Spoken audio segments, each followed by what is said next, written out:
Naomba Mungu nitumie leo tena, ili Mungu wa majeshi nisaidie kanisa lako, katika jina la Yesu Kristo mwana wa Mungu aliye hai.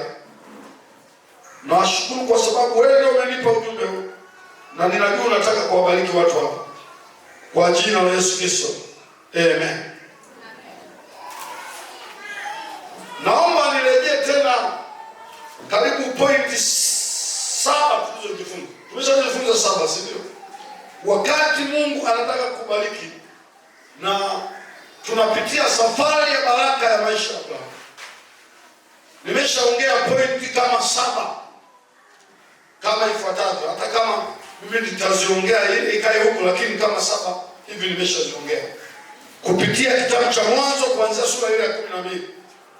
Nikiziongea hizo kwa marudio, niseme moja hata siku ya leo. Moja nilisema hivi: wakati Mungu ana mipango ya kukubariki wewe, anakutaka utoke mahali ulipo. Na nilisema ndio maana watu wengi wamehama kwao wamekuja kubarikiwa mjini. Watu wao hawabarikiwi katika eneo lile lile walipo, iwe kimazingira, iwe kiroho, iwe kilevo. Lazima una level fulani Mungu anakubariki. Lazima uhame kwenye utamaduni fulani. Wakiita ukoo wako, wewe lazima uende tofauti na ukoo wako, tofauti na watoto waliozaliwa kwa mama yako, tofauti na mabinti 4 kwa mama yako. Unakuwa uko tofauti, una spiriti nyingine. Lakini Biblia inasema utii kitu cha muhimu sana. Mungu anataka kutembea na watii. Hao waliopita hata hapa mbele, wengine wanasema Mungu, wengine wanasema mchungaji angeelewa na anayopitia, lakini wanashindwa kulikatalia. Kwa Mungu tunatii utii wa aina zote mbili. Utii unaitwa kwa Kiingereza submit na obedient. Utii wa hiari na utii wa shuruti. Na kwa Mungu anapoagiza maagizo yake kwako, kuna direct na indirect. Anaweza akatumia watumishi, wewe hata mimi amenitumia ili wewe ufikie baraka zako. Neno Mungu linasema Abraham akaenda kama Bwana alivyomwamuru, sio kama alivyomwomba, alivyomwamuru. Sio ilikuwa rahisi. Wengine wamekuja hapa mjini pengine kwa hiari, lakini Abraham ilikuwa shuruti toka, alafu anakoenda, lakini huko anakokwenda alikuwa anakwenda kukutana na baraka zake. Tatu kasema utafesi changamoto, sio mambo yatakuwa mazuri tu. Na nilisema kuna watu mnakutana na changamoto hapa mpaka mnaona kama mnaondoka kwenye ramani. Uondoke kwenye ramani ya Mungu. Hizo ni changamoto tu. Mungu anakukomaza ili kukutane na baraka zake. Zidi tuliangalia za kukataliwa za nini, mpaka iko changamoto ya kutoa kiwango ambacho hukukusudia. Hapa alikutana na changamoto ya kuomba mtoto wa pekee. Ilikuwa ni changamoto kubwa sana ambayo imegharimu maisha ya Abraham na mke wake. Mtoto wewe wa pekee Mungu anamtaka. Utafesi changamoto, ukataliwa na kadhalika. Na tukasema nyingine, usio binafsi. Mungu alisema nakubariki ili uwe baraka kwa wengine. Na Abraham hakuwa binafsi, akawachukua na ndugu zake wawe mbavuni mwake washiriki baraka. Lakini tukasema nyingine, sijui ya 5 na ngapi, tukasema nyingine, usiwape watu nafasi hadi ukasahau uhalisia wako. Kuna mahali hata kama uliwapa watu nafasi, lakini jua ambaye una jukumu la kufikia baraka zako ni wewe. Hata muwe mume na mke mnaitwa ni mwili mmoja, lakini kuna mahali pana wewe. Jamani, amina. Kuna mahali upo wewe, Mungu anakuangalia wewe. Kiasi kwamba tukimwambia mume wangu mimi nataka hili niache, akikwambia acha, kama mwenye maarifa atasema wewe na Mungu wako msikilize Mungu anakuambia. Sawa alishawaka.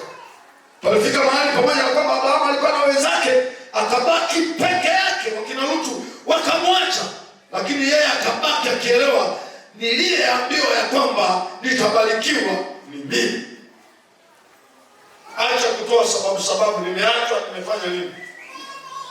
Jamani, amini. Ukasema nyingine, usidharau mafuta yaliyo juu yako. Mungu anapokuita, kuna viongozi amewaweka wana neema juu ya maisha yako. wana mafuta juu ya maisha yako. Lazima wawe wanaweza kuyaongoza maisha yako, na wewe waheshimu. Na tuliona jinsi ya kuheshimu mafuta yaliyo juu yako. Siwatakie mabaya viongozi wako, waombee, wape sadaka ukiweza. Tumeona pamoja na Abraham anatembea na maagano ya Bwana kama mbarikiwa, kama dunia yote itabarikiwa kwa jina lake. Akakutana na mtu anaitwa Melkizedeki, kuhani wa Mungu aliye juu sana. Abraham havimbi kama unavyoweza kuvimba wewe kwa kitu kidogo tulicho nacho. Havimbi. Abraham ananyenyekea, anatoa sehemu ya 10 kwa Melkizedeki, kuhani wa Mungu aliye juu sana. Lakini angeweza kumvimbia kwamba Melkizedeki hujui tu, hata kama wewe ni kuhani wa Mungu aliye juu sana, lakini unikutii mimi. Mimi nimeambiwa jamaa zote za dunia zitabarikiwa pamoja na wewe. Lakini alijua bado niko kwenye process ya kusafiri kuelekea kwenye baraka yangu, kuelekea kwenye utimilifu wangu. Kwa sasa huyu anastahili heshima, anastahili sadaka yangu. Watu wengi wanakwama hapo. Wakisha anza kunyanyuliwa na Mungu tu, kabla Mungu hajamaliza yale aliyosema juu yao, wanaanza jeuri. Na niliuliza, umeonana na mchungaji wako lini? Muulize jirani yako, umeonana na mchungaji wako lini? Mwambie hata vocha umemnunulia lini?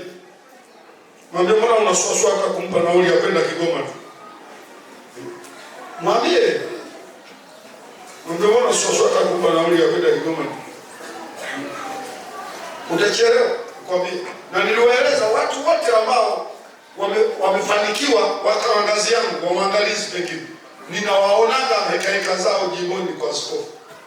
Na wote waliofanikiwa wa chini ya ngazi yangu, yani wachungaji walio chini yangu, ninawaona heka yao walioko kwangu. Yani nawaambia huyu amefanikiwa sawa, na muelewa jinsi anavyoniheshimu. Wale wote ambao wananiona kawaida mimi kama mwangalizi hawatoboi.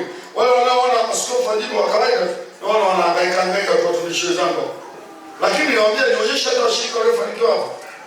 Alafu nikuonyeshe heshima yao juu yangu. Hakuna mtu amefanikiwa hapa ambaye amefanikiwa alafu mimi nisikuonyeshe heshima yake juu yangu. Awe ni kijana ameoa hajaoa, awe ni mama, nionyeshe sema huyu hapa, nikuonyeshe heshima yake. Watu wanaona hapa wanaangalau wanapiga hata perfume. Sasa nikwambie, usiponiheshimu kabla mafuta yangu utakonda. Mungu atakunyorosha. Na sio hivyo, ukiacha tu na Mungu anaacha hapa. Kuna wengine wanaendaga, wengine mpaka sasa hivi wanasema tumchangie mchungaji. Bora anaangalia bisichangie kwa sababu sina. Ninayo mafuta kwa ajili yako. Jamani, amina. Ninayo mafuta kwa ajili yako. Abraham aliheshimu mafuta. Tukaenda si kama kuna niliyoruka, lakini ni ya mwisho tulisema ni muhimu kuhuisha agano. Wakati Mungu anataka kukubariki, miongoni mwa mambo ya kufanya ni kuhuisha agano lako na Mungu. Nilisema ukiwa umeoa au umeolewa, mmeanza na upendo mkubwa na mume wako au mke wako, lakini maisha yanavyoendelea miaka 10-15 huna kipya cha kuhuisha kwa mume wako au mke wako, hiyo ndoa itakufa. Mke hawezi kuendelea kubaki na mume aliyemwambia siku ya harusi na kupenda, aliyemnunulia pete siku ya harusi na akamnunulia viatu vya kokoko siku ya harusi, ikawa imeisha. Alafu huku mbele akawa anasema tunakumbuka zile nguo nilikununulia za harusi. Yaani mwanamke atatembelea ule upendo uliokuwa wa kwanza, au mume akatembelea ile adabu ya kwanza ambayo ulikuwa nayo. Unapiga magoti unapovalishwa pete na unapomlisha keki. Miaka inaenda, unasema sidiki kuheshimu. No, huisha maagano kwenye ndoa yako, uonekane upendo na unyenyekevu. Hata sasa ndio ndoa inahuika. Hayo ni ya kwa mume na mke, kwa Mungu ni zaidi. Hatuwezi kujivunia mapatano yetu na Mungu ya miaka 20 iliyopita tulipokuwa tumempokea kama Bwana na Mwokozi wa maisha yetu, tukasema imetosha. Alishaagana na sisi kwamba atatembea na sisi. Lazima tuhuishe maagano yetu na Bwana. Tunahuisha kwa kumpa muda wa kuongea naye, wa kumsikiliza tena. Mungu ana mambo bado anataka kuongea na sisi. Tumeona Abraham, Mungu aliyoongea naye kwenye sura ya 12 yako tofauti na aliyoongea naye kwenye sura ya 13, yako tofauti na yale aliyoongea naye kwenye sura ya 14 na 15, yako tofauti na aliyoongea naye sura ya 17. Tutakwenda tutapata yako tofauti. Mwambie jirani yako, Mungu amekwambia machache sana. Ukiendelea kuwa na mahusiano naye ataongeza mengine. Ataongeza mengine. Ataongeza mengine. Lakini lazima wewe uishe maagano, uishe maagano yenu, uishe mapatano yenu, au mwambie Bwana, mimi bado niko hapa. Ninakukumbusha kwamba tuliongea hivi na hivi, na yeye anaendelea kuongea. Na tukasema kuisha maagano sio tu kumkumbusha aliyosema, ni pamoja na sadaka. Mungu akamwambia Abrahamu, sasa nitolee sadaka. Akadai kitu. Abraham akachinja wanyama akaweka hapo, alafu akalinda asubuhi mpaka jioni. Kiza kinaingia, Mungu hajatokea. Akaanza mpaka kusinzia. Mungu alipotokea kuipokea ile sadaka, Mungu anaongea naye vitu vingine vipya kabisa. Lazima uwe unahuisha maagano yako na Mungu. Usiuko na kwenda kumbe mlishaachana na Mungu zamani. Yale uliyosema Mungu juu yako alishagairi kwa sababu wewe uko mbali. Ile adabu uliyokuwa naye mara ya kwanza iliyofanya atetemeke mpaka akuahidi imeondoka. Nisema leo kuna talaka za kiroho nyingi sana kuliko talaka za mahakamani. Mwanamke kisha hata mume wake kwa sababu yale aliyokuwa anayaona zamani hayapo, amemwacha. Na mwanaume hivi amemwacha. Kwa hiyo hata nguo ananunulia kama mdoli. Yale madoli yanayovikwa nguo kama mdoli, tulipendeze tu, watu wengine wajue kuna nguo aina hiyo kuja. Lakini ile love, yale mahusiano ya kwanza hayapo. Kwa nini? Hakuna kitu kipya. Wanandoa wakafanyeni vitu vipya. Mbona kama hampo? Wanandoa wakafanya vitu vipya. Uisha agano lako la ndoa. Mume akumbukie kwamba huyu ndio mke aliyekuwa amevaa pete siku ile na vidole virefu vimepakwa rangi.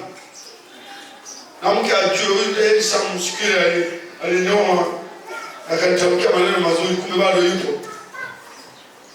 Mmoja alisema hivi, aliagiza waume zao watumie ujumbe wa kizao. Walipotuma, mwingine akasema umerogwa nini?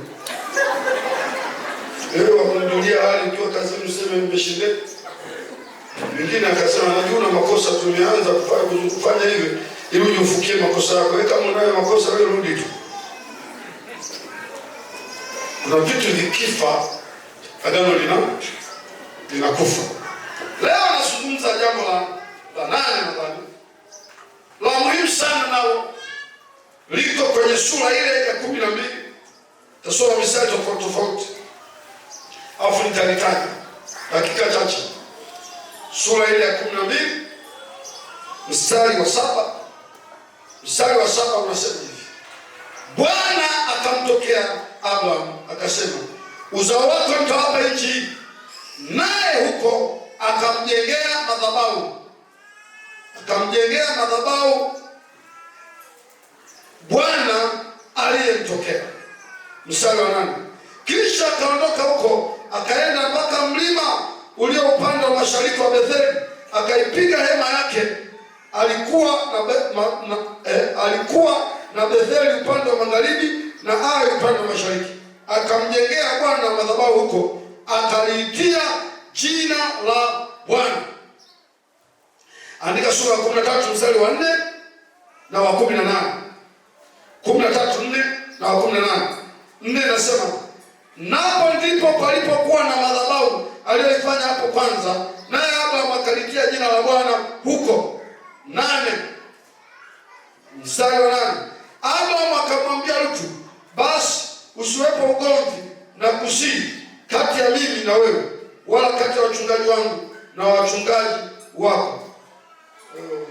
Wa 18 sorry, wa 18 unasema hivi, mstari wa 18, basi Abraham akajongeza hema yake, akaja akakaa kwenye mialoni ya Mamre, naye ni miti iliyoko Hebroni, akamjengea Bwana madhabahu huko. Jambo la 8, wakati Mungu anataka kubariki au unaelekea kwenye baraka zako, ni lazima uwe mtu wa ibada. Mwambie jirani yako, mtu wa ibada. Naomba muamizane maneno. Ni lazima uwe mtu wa ibada.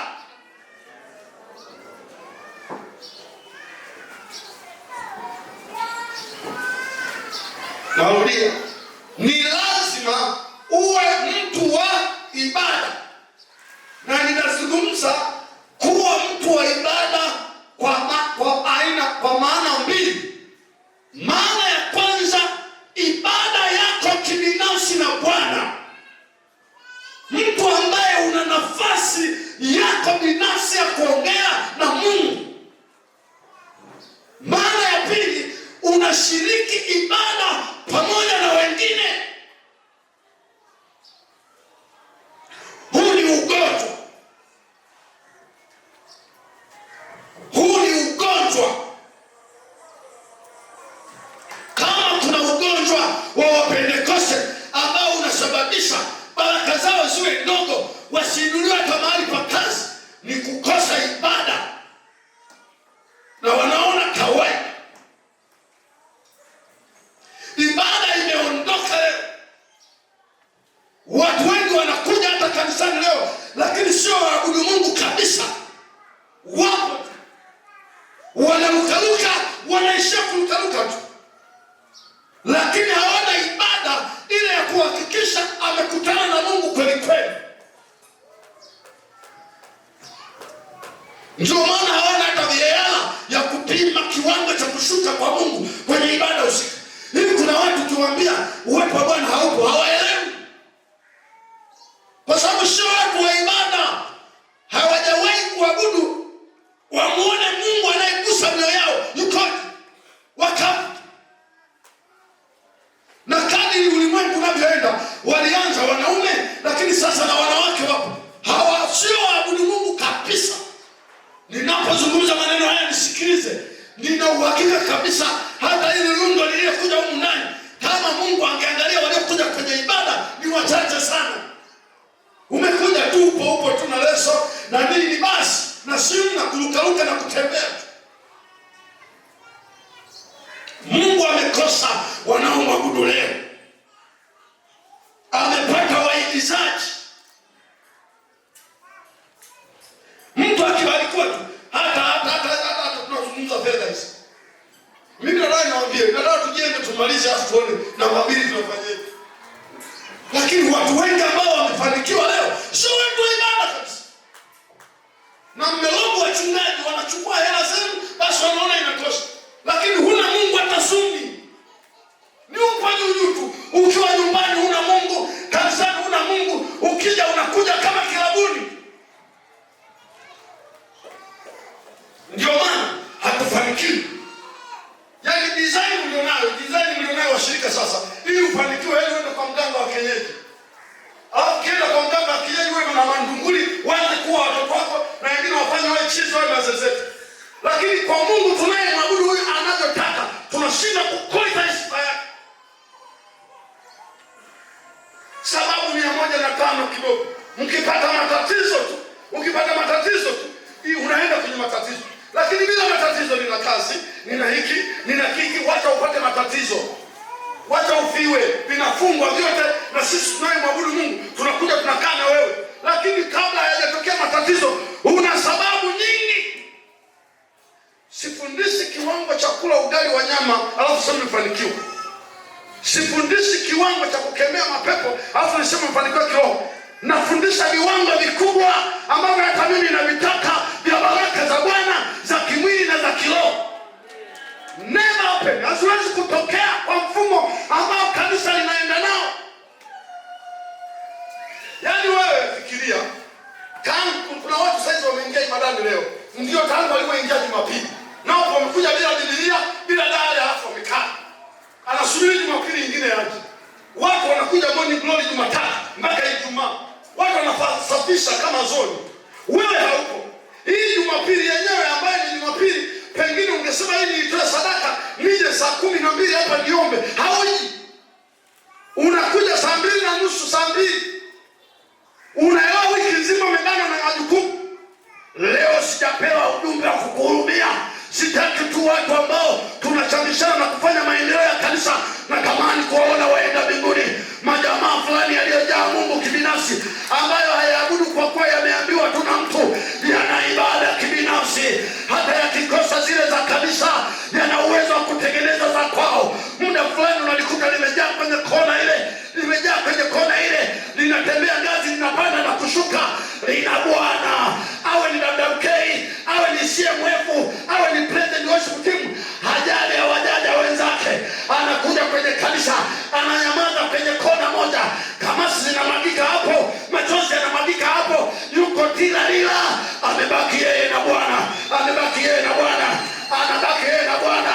Anaweza kukemewa na Bwana kabla ya kukemewa na mchungaji. Anaweza kuelekeza njia na Bwana kabla ya kuelekeza njia na mchungaji. Anaweza kuamuliwa na Bwana kabla hajaamuliwa na kanisa. Ni mtu wa ibada, mtu ambaye anajua Mungu wake, anahitaji ibada. Mwambie mwenzako, jikague mara mbili. Uchumi wenyewe ulionao wewe, una uchumi kama GSM, una uchumi kama Wasukuma wa Katoro wewe. Hela zako unazotisha hizo. Kuna watu mnasumbua hata hela hamna. Una hela waweza kusema tunakukosa. Sisi tunalogeka na kitu kidogo sana. Tunamwacha Bwana genge tu, genge tu, genge tu. Kupa ibadani. Hivi hata mimi unapoomba nikubariki, unaomba nikubariki usije kanisani kabisa, ubaki na biashara. Hayo ni maombi. Ibada, ibada, ibada, ibada, ibada, ibada. Nani ya ibada? Wapentekoste ibada. Tumeacha ibada. Ndio maana tunakutana na wakurugenzi wa kina Mary Nyati, wakurugenzi wa kina Mary Mwangosi, tunakasirika. Mary, unakutana na watu hawana ibada, hawana Mungu anaweza kuwaponda ponda, wako wazima. Watu wa ibada wapazani na viongozi. Watu wa ibada kuongoza ni rahisi mno, kwa sababu kabla ya kukutana na kiongozi wamekutana na Bwana, wamekutana na Mungu. Watu wa ibada kutoa ni rahisi sana, wala hakuna ugumu wote mtu wa ibada kutoa. Watu wa ibada kwenda kuambia watu wengine habari za Yesu ni rahisi. Ibada inaondoka makanisani. Ni Jumapili, hiyo nafikiri Jumapili nani aabudu? Muulize wenzako, mwambie Jumapili nani aabudu? Mnani aabudu Jumapili? Nenda wale makanisa wetu. Wako huko wanakomunika sasa hivi. Wao wanataka tuende kuamini wapo. Wako huko wamejaa. Kanisa linakosa watu. Huji, yani Jumatatu mpaka Ijumaa mpaka Jumapili. Huji, wewe unaona uko salama. Na mimi nikuambie, mtu ambaye akanyagi ibada hapo sifia na Mungu kwake. No. No. Ibada ya kwako binafsi ya kuabudia huko kwako itakukimbiza uje uabudu na hapa. Utatamani uende, utakuwa hisi uwepo wa Mungu tukiukuta sehemu fulani, tukiwa binafsi, huwa tunaona kama kanisani kule ukaongezeka. Na ni kweli. Huko nyumbani huko Mungu, hapa yuko mwingi zaidi, kwa sababu ameteuliwa kuwa mahali pa ibada. Hakuna mtu wa ibada kibinafsi atashindwa kulihudhuria kanisa. Hamna. Wengine ni wastaarabu kwenye zoni huko hawako. Ila mmebaki na mashemasi, unafikiri mjumbe wako wa nyumba 10. Na washemasi ndio anatulobu, huyu ni mshirika wetu, huyu ni mshirika wetu. Sio mshirika hata kidogo. Hajawahi kutana Yesu. Kuna watu hapa wanataka kurudishwa darasa la nguvu wapya. Kabisa. Naongea maneno haya maumivu ya kutoe pale ulipo, kwa sababu hautanyanyuka zaidi, na eneo uliofika zaidi wetu utashuka. Kuna sehemu fulani utazuiwa. Unajua, nikwambie, sijui nizungumze nini. Ala kwenye masuala ya kukuza kanisa, wachungaji wenzangu, niwaambie, watu wengi huwa wana uwezo wa kuanzisha kanisa kufika level fulani. Ziko level zingine huwezi kwenda kama ufahamu wako ukiwa chini. Huwezi kwenda. Kwa mfano, ukifikia level ya kuwa na watu wenye ufahamu wao, wanataka watoe mawazo, wewe unasema nasema mimi kama nasema mimi, wanakuacha. Utaishia hiyo level ya 20 30 kama 40. Watu wengine wana allergy na kundi kubwa la watu. Hawezi kuwa monitor tena, kwa sababu ya level yake ya uelewa wake. Yeye amezoea kukaa na maamuma. Sasa na hivyo na masuala ya uchumi, kuna level huwezi kuvuka kwa sababu ya ufahamu wako. Utaishia kwa milioni 2, milioni 3, milioni 3, milioni 4. Uvuki. Kwa sababu wewe mwenyewe akili yako haijafanya, haijavuka. Na Mungu hawezi kukupa kitu kinachokuzidi wewe. Kwa hiyo tutakuwa tunazunguka kwenye kaeneo kale. Ukitaka kwenda kidogo, ukitaka kwenda unataka kunyanyua mguu kwenda India. Wewe sio wa India wewe, kwa sababu sadaka yako mzoea 500. Sasa mahela mengi akija atakuchanganya. Kuna mtu anaelewa ninachokizungumza? Amen. Mko na uchumi fulani ambao sio level yenu, mnatakiwa mtoke hapo. Lakini huwezi kutoka hapo kimuujiza. Lazima na wewe viwango vyako na Mungu vipande zaidi. Kwa sababu Mungu anatuamini kadri anapotuona tunafanya, ndio anatuamini. Huyu anaaminika kwa milioni, huyu anaaminika kwa milioni 2, huyu anaaminika kwa milioni 3. Sasa saa hizi tu uaminiki. Yaani mimi nakupa hela shilingi 100,000, hiyo unafanya ujanja na kuongezea laki nyingine mimi huyo. Yaani nimekukopa 100,000 ufanyie kazi. Hiyo unaingiza ujanja, alafu unakuja kusema, "Unaweza kanipa milioni?" Ndakupa. Lakini unaoneje nimepiga ile milioni na nataka shukuru sana nimerudisha, nimebakiza na 50,000. Hii nitakwenda nayo. Naweza kusema hiyo endelea nayo kidogo. Najua huyu sasa anakuwa. Sasa Mungu ndio anavyoona. Anaona kiasi kidogo anachotukabidhi. Tulivyo anasema huyu nikiongeza napotea. Anapotea sasa hivi ataenda kufunga baba, alafu aseme pombe hizo zote kunyweni mimi nalipa. Nataka niwaambie, ninaposoma Biblia, watu wote waliomcha Mungu, watu wote waliotembea na Mungu, watu wote waliobarikiwa na Mungu, miongoni mwa vyanzo vya baraka zao ilikuwa ni mahusiano nao na Mungu kwenye ibada.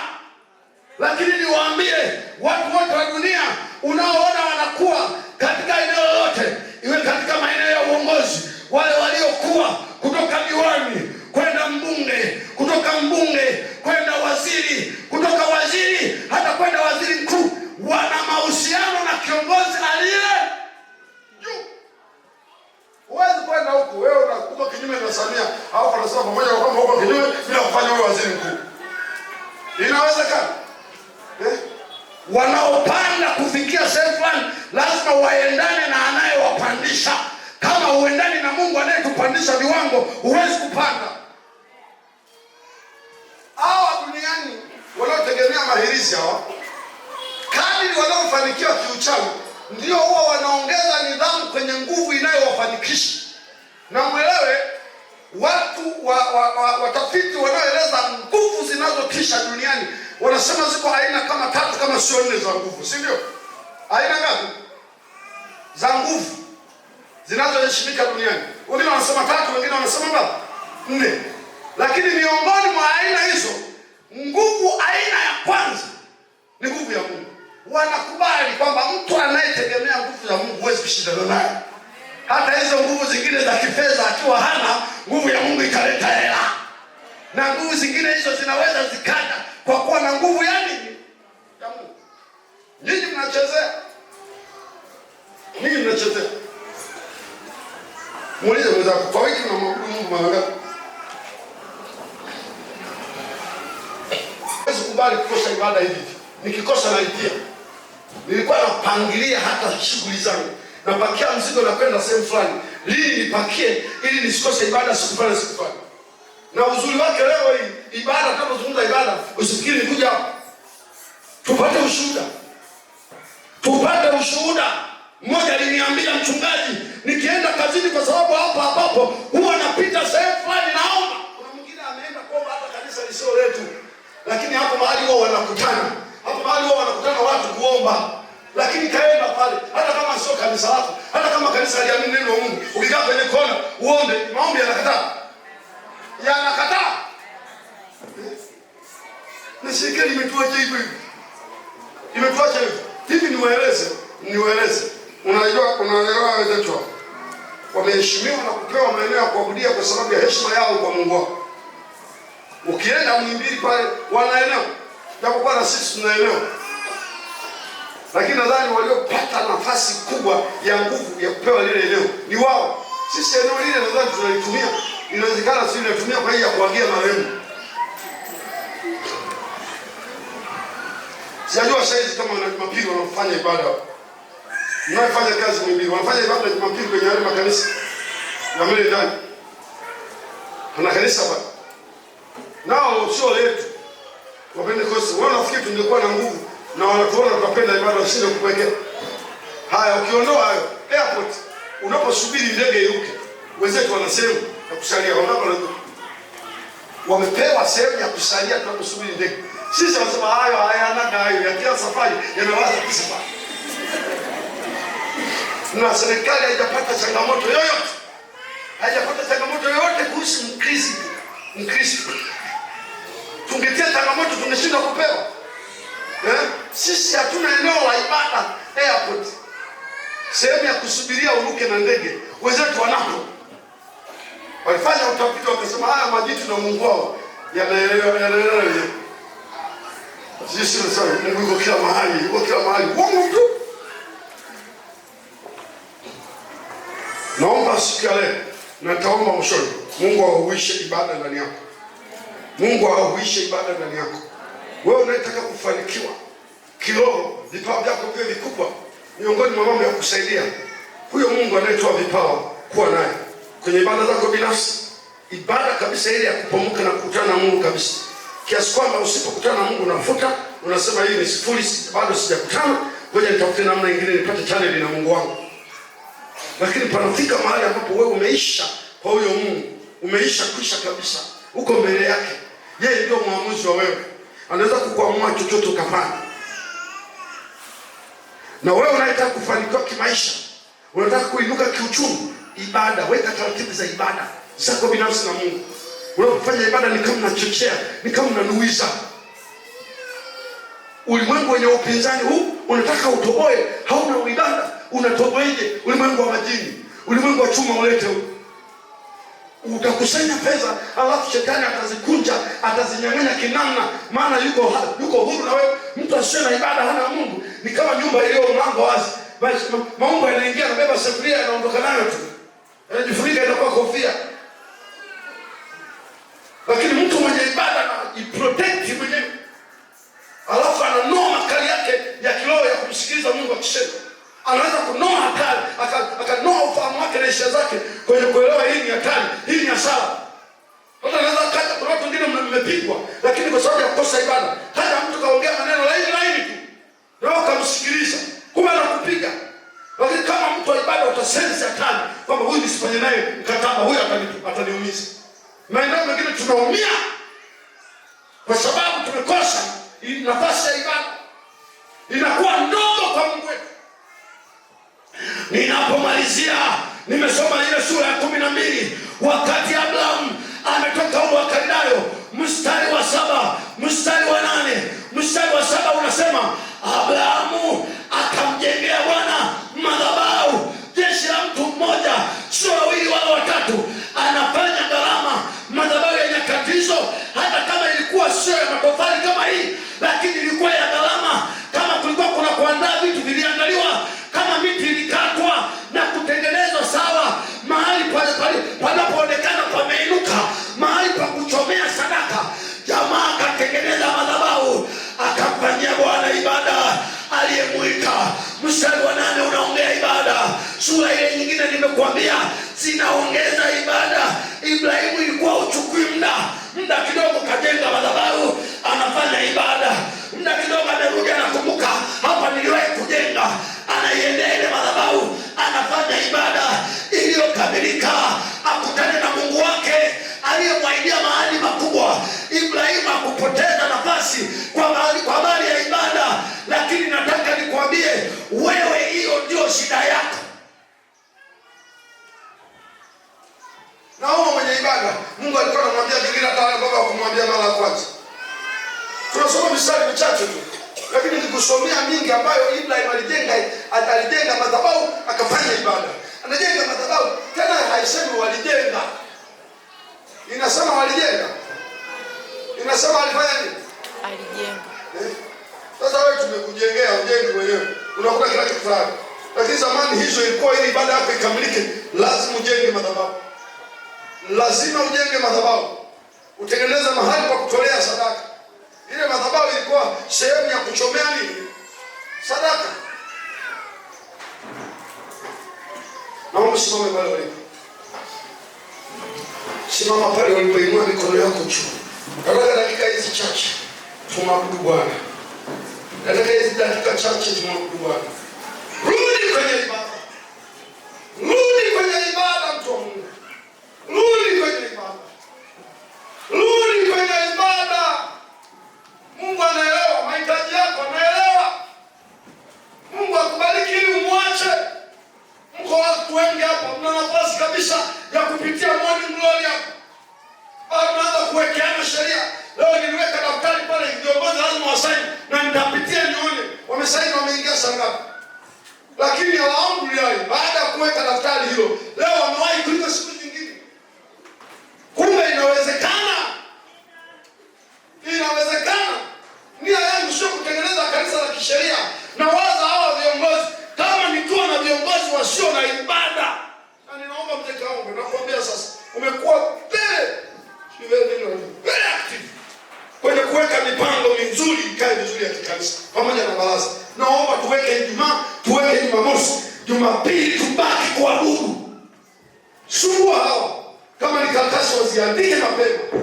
Yako mambo mengine mashirasi labda mnatuchelewesha. Mnafanya wazee wangu wawe sio wahudumu. Kwa sababu lazima yakamilike. Naomba tujitahidi. Natamani ikifika wakati wa maombi wote tuwe hapa tulitie jina la Bwana, kwa sababu tunaweza kubeba mizigo ya watu tukashindwa kubeba ya kwetu. Fika mahali kila mtu amepomoka mbele za ibada. Na makaombe anataka kuona mume wake yuko pale anaomba. Mashemasi amina. Leteni mambo yenu mapema. Leo zile ndio movement nyingi wakati wa kumwabudu Mungu, movement vingi, vimemo vingi. Silipendi. Wakati wengine wako watoto, lakini mngekuwa wasema wote ningeeleza ibada maana yake nini. Ibada ni sana baba na mama wako chumbani. Ibada sio kitu cha mtoto. Ibada ni kitu cha kusikilizia. Ni kitu cha kusikilizia. Ibada lazima mfike kilele. Na nyinyi mnatuabulisha mlielewe hilo. Mna kazi ya kutufikisha kileleni kwa Mungu wetu. Kwa lazima muelewe ibada inaendeje. Sio kitu cha mchezo. Na watu wao, poleni, mnahudumia saa zingine na wakarudia, lakini saa zingine mnahudumu watu, mnahudumia watu wasio na ibada kabisa au binafsi. Wengine wanaangalia wewe ndio mchezo. Mwenyewe ana ibada. Ningewafundisha mjoni, ningesema wewe una ibada. Sasa Mungu huyu atambuliwa kupitia praise and worship team. Atambuliwa kibinafsi. Hawa wanatunogesha. Wanatuharakishia kufika. Lakini sisi ni jitihada zetu.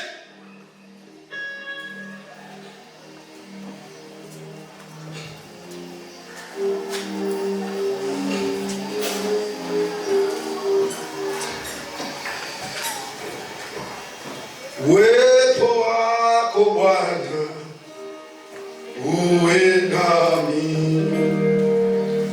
Uwepo wako Bwana uwe nami. Uwepo wako Uwepo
wanatembelea wakwe zao, wanatembelea rafiki zao, hawaji kwenye ibada.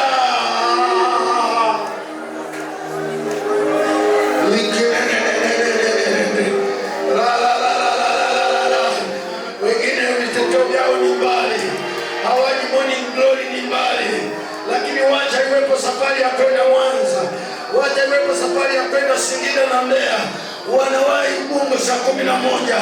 Wameshindwa kuwahi siku moja tu kwa wiki kwenye ibada, wameshindwa siku moja tu kwenye ibada.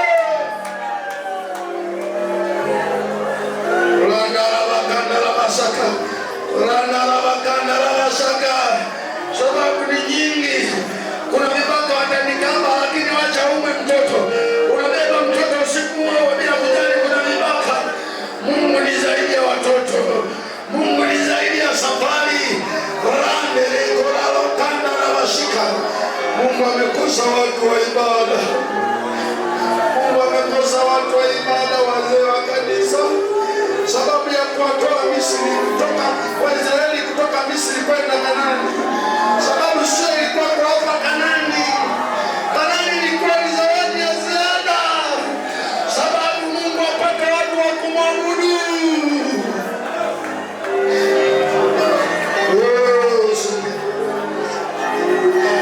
Kanaani tunapewa tunapoabudu.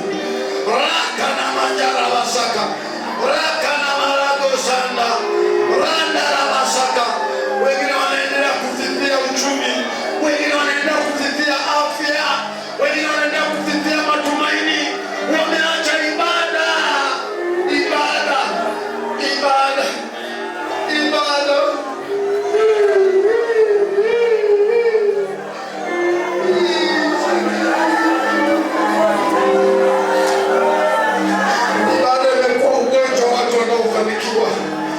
Kila anayefanikiwa ameugua kukosa ibada. Ugonjwa wake ni kukosa ibada. Mungu hurumia kanisa lako, hurumia Mungu.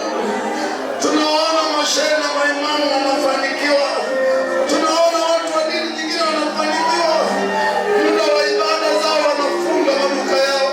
Sisi tumebaki kama tuna Mungu bagoni, tunapeleka papa tu. Tumezidiwa kwenye usafirishaji wa angani. Wao ndio wana vyombo vya usafiri wa angani, wao ndio wanatuzidi vyombo vya usafiri baharini, wao ndio wanatuzidi vyombo vya usafiri nchi kavu, kwa sababu sisi tumeacha ibada kwa Mungu wetu.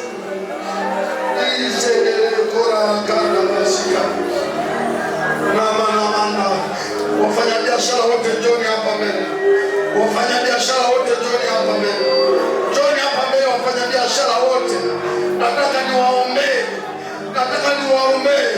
Bwana wape nidhamu ya ibada. Kuna watu wengine mnafikiri mkishafanikiwa mahali fulani ndivyo mtapata nafasi ya kumwabudu Mungu. Nakwambia utapotea kabisa. Utapotea kabisa. Utapotea kabisa. Na ukiona unafanikiwa huku ufanye ibada, ujue ni mbuzi anayenenepeshwa kwa ajili ya kuchinjwa. Utanenepeshwa tu kwa sababu shetani anataka usione tofauti, uendelee kuachana na Mungu. Wafanya biashara wote njoni hapa, na wafanya kazi njoni hapa. Wafanya biashara na wafanya kazi njoni hapa. Mimi sijaokoka leo, nina miaka zaidi ya 30 kitu kwenye wokovu. Nimeokoka mwaka wa 87, sio miaka mingi, lakini nimebakiza mwaka mmoja kufikisha miaka 40 kwenye wokovu. Na wafahamu wafanya biashara waliookoka, mimi nilikuwa mmoja wapo. Na wafahamu wafanya kazi waliookoka, na wafahamu kwangu najua tulikuwa wafanya kazi wa benki, watu kama kina Jengera alikuwa anafanya kazi benki, na unajua shughuli za benki zilivyo. Lakini baada ya kumaliza alikuwa anapita kanisani, utamkuta kwenye kona naomba. Leo tuna wafanya kazi hawana kiroho kabisa, wanashiriki hata kuhudumu uchumi wa nchi yetu. Sio wa kweli kabisa. Tuna wafanya biashara ambao ni wezi kabisa,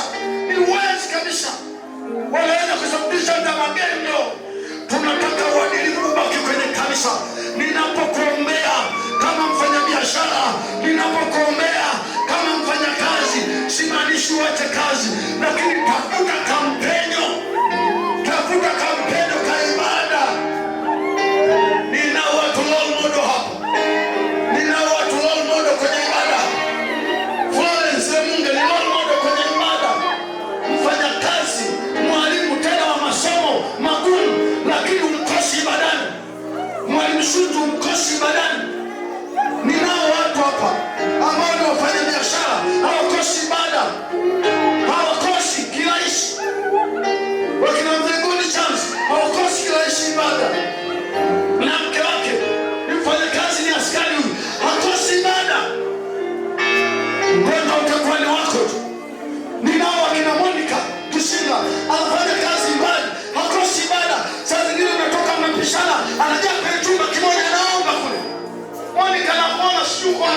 ufike ibada ya mahubiri ya Kalinga, utayaona hata mtandaoni, lakini personal service, ibada yako binafsi na Bwana.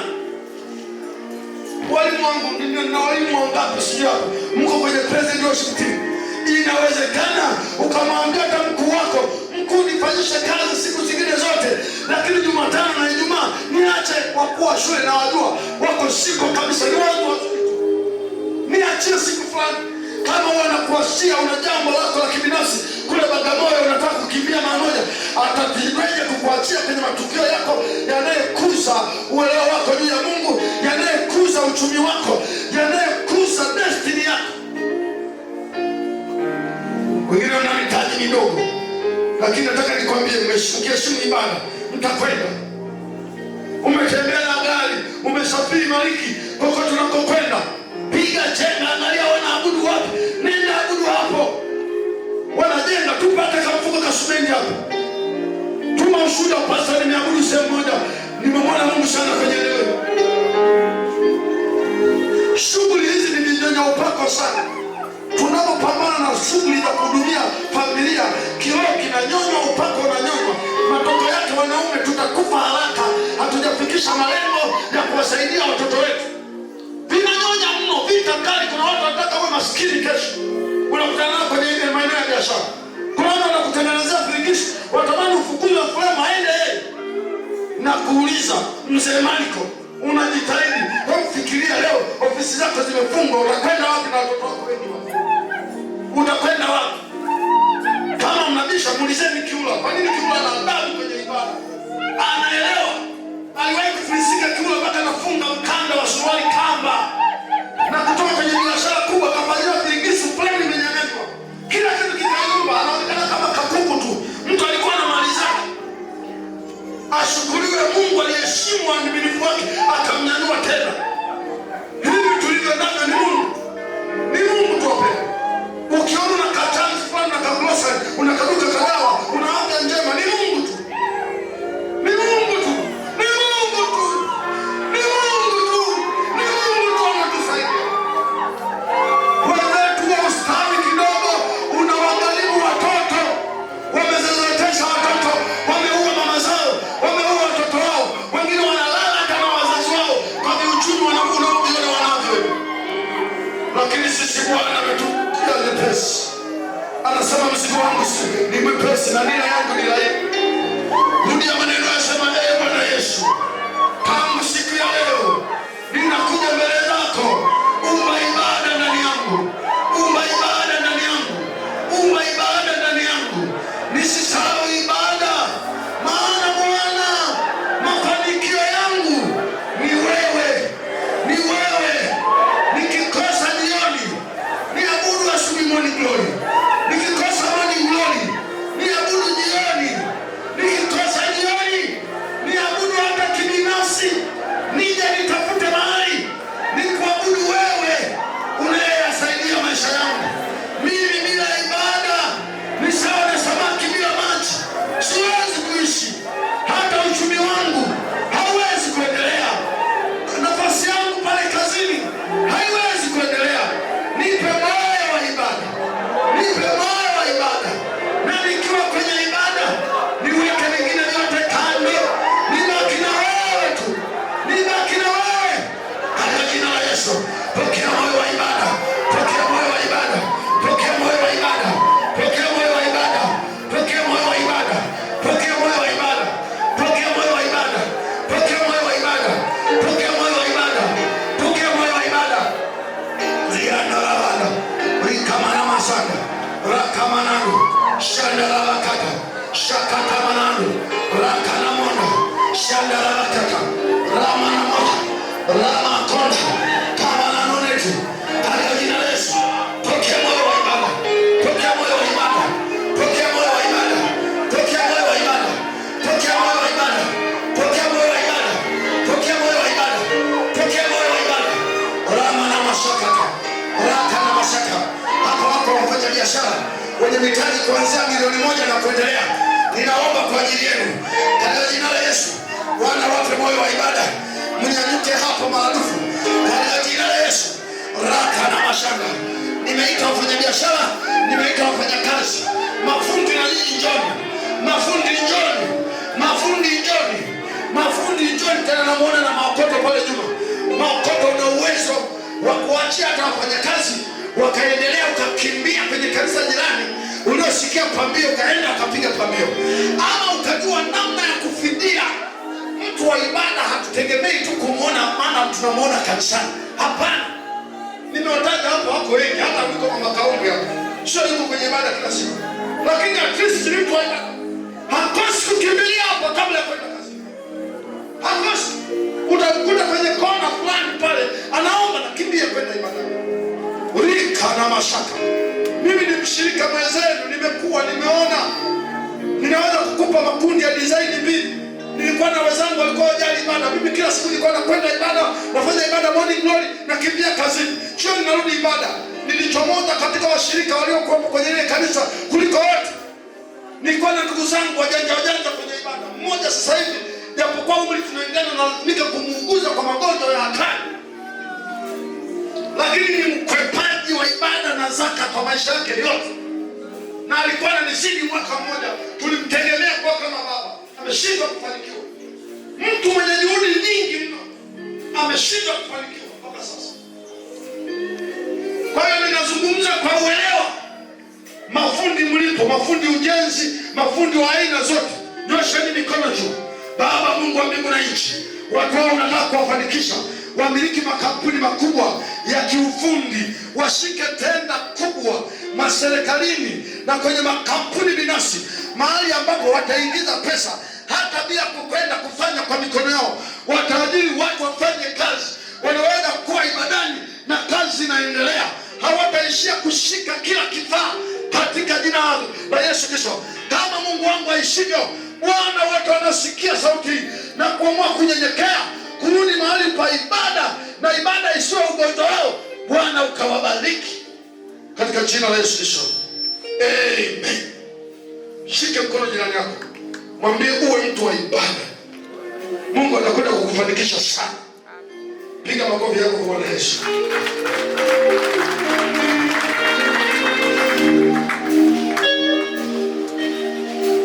Wewe unayetazama mtoto, kuna watu wengine wanakuombea tu pale ulipo.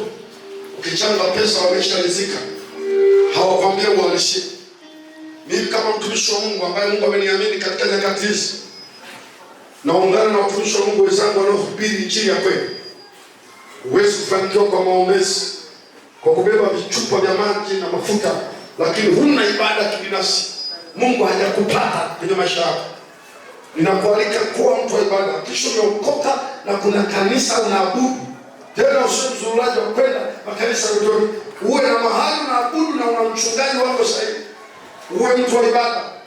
Baada ya kanisani kushiriki pamoja na wenzako na ibada yako binafsi, utafanikiwa. Usiishi kutegemea maombezi ya mtume na nabii wanaokuombea tu mtandaoni na ukadharau ibada yako binafsi. Hauwezi kufanikiwa. Mungu akusaidie. Katika jina la Yesu Kristo. Amen. Amen.